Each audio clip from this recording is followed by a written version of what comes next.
Okay, so when I did the definition of derivative, I stuck with my delta x. And I said if this is too confusing to write out, that you can still use h. So that's actually what I'm going to do with my example. I really don't need an a there. It's the only example. But yeah, I want to show you what to do when it is an h. So you're doing the limit of our function, but we're going to put in x plus h instead of x plus delta x. So x plus h wherever you see the variable. And then we're subtracting f of x. And again, instead of delta x, we're putting in h. So this is our difference quotient, and we're leaving it as h approaches 0. Okay. So with this, okay, we can simplify our numerator, and we get negative radical x plus h plus radical x over h. And if you want, you can change, like the commutative property, you can change the terms around. It doesn't really matter. Okay, I'm just going to continue to use the conjugate method or rationalizing technique here. So I'm keeping the first term, changing sign between the second term, and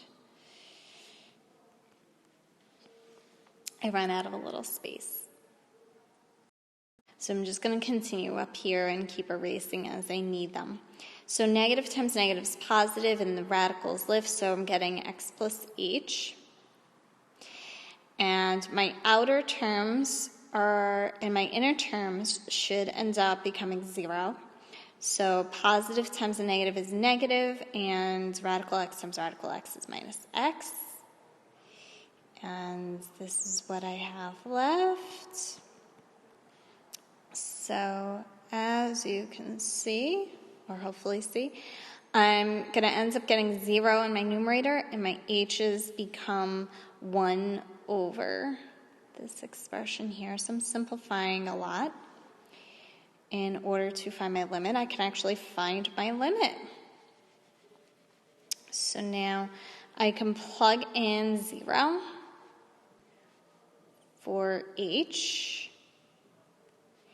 And so f prime of x is 1 over negative 2 radical x, because there's 2 of them.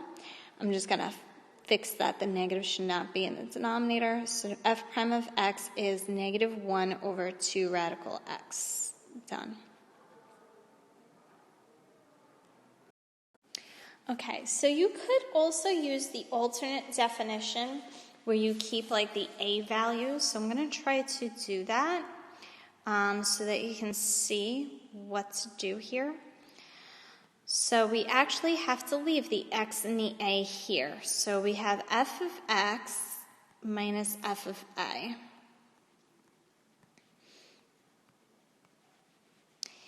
And we have to keep the x minus a. So if you take a look at this, our numerator, okay, the 3 minus 3 becomes 0. And we get negative x plus radical a. I'm sorry, negative radical x plus radical a over x minus a. So we just kind of proceed like we were doing before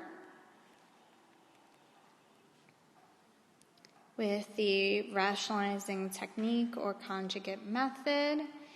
And I have to erase, hold on, because you know I was running out of room. So we end up with x when we start to FOIL our numerators, and my outer terms, inner terms end up canceling, or I should say become 0, and that's going to be minus a. And in my denominator I have a quantity of x minus a, so they will cancel out nicely. Now for some students, they may prefer one method over the other, one definition over the other, but like I said, you need to know both, because for some kids, this may seem easier as x approaches a. But others may find this a little confusing. Okay, so if we right here evaluate the limit, we're replacing the x with a. So it is true that f prime of a is going to be negative 1 over 2 radical a, very similar to our last problem. But if you're asked to find the derivative, okay, or differentiate f of x, you need f prime of x. So you have to know at this point to change your a's over into x's.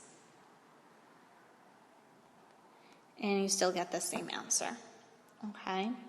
So just be careful of that.